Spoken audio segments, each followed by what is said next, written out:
Okay, now we're going to talk about linear regression.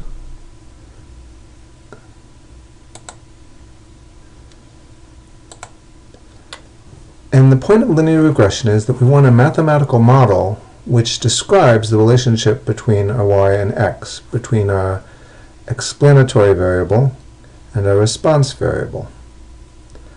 And this lets us understand the nature of the relationship and allows us to predict y from a given x.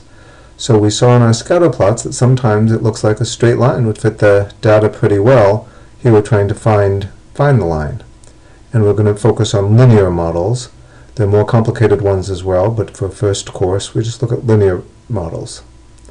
So, for example, here's our scatter plot of size of homes and the price, and it sure looks like a straight line would fit this pretty well. So we're looking for a line that fits it best. What's the line that fits it best? And so the equation for a line looks something like this. We're going to look for models of this form. Y hat, that's the way that's pronounced, is equal to b0 plus b1x. So y hat, that's the predicted y value for a given x. b1 is the slope of the line, which means that every time x changes by 1, our predicted y value changes by b1. And we'll see what that means when we look at an example.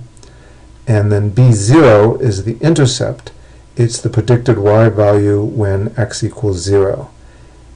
And we're looking for the b0 and the b1, which makes this the line that fits it best. And if you're kind of rusty on equations of lines, I'm going to post a link for a YouTube video from someone else of just, how to do equations and lines. But the basic idea is we're looking for an equation that looks like this, that does the best job of describing the data. And for our home data, it turns out that this is the line. That if we put a line through the data, if we put in the one that fits best, and we still haven't talked about what best means, but if we put in the line that fits this data best, its equation is y hat equals 15 plus 0.105x. And before we talk about interpreting that, let me remind you that down here we have our x in square feet. So this is 2,000 square feet. And our prices are in thousands of dollars. That's going to be important. So this is $200,000. Okay, so we have the equation of this line, y hat equals 15 plus 0.105x. How do we interpret that? Well, the slope is 0.105. For every additional square foot, every time x is changed by 1 or increased by 1, the predicted price increases by $105. Now, where does that 105 come from? Remember, y is in thousands. So when y goes up by 0.105, that's $105,000, and that's the $105.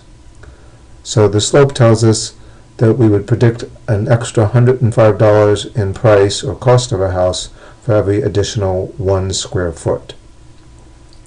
How about the intercept, 15? Well, what it's trying to tell us is the predicted price of a 0 square foot house, and that price would be $15,000. Again, our y's are in thousands. And that's just not meaningful. You can't have a 0 square foot house. The slope of a least squares regression line is basically always makes sense to interpret and has a real world interpretation. The intercept may or may not. And an example of this equation in action is to predict the price of a 2,000 square foot house. So we substitute 2,000 for x, do the arithmetic, we get 225, which means that our predicted price of a 2,000 square foot house is $225,000. So this equation does two things for us. One, it just lets us understand the relationship between size and price better. Sure, as houses get bigger, the price goes up, but by how much? Well, by $105 per square foot is the right way to think about it. Our predicted price goes up 105 for every additional square foot. So it lets us understand that relationship, and it lets us make predictions. So I said that this is the line that fits the data best, but in what sense? Well, for each home size that we have in our data set, there's an actual price and a predicted price. So for each house, there is however big it is and whatever it actually cost, and then there's the yi hat, the one that was predicted by our equation. And the difference is called the residual. It's how far off our prediction was from the actual. Tells you how good, it helps you see how good a prediction it was, at least for that house.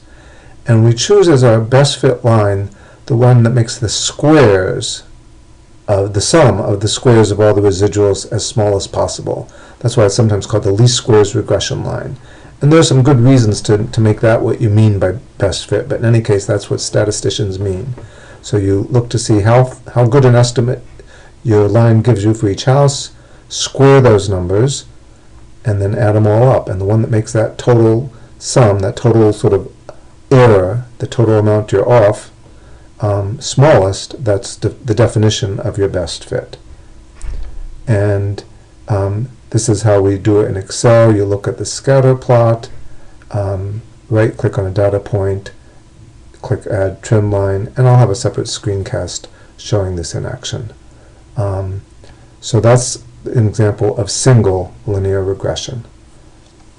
In our next video, we'll talk about multiple regression when we want to predict the price of a house based on more than one variable.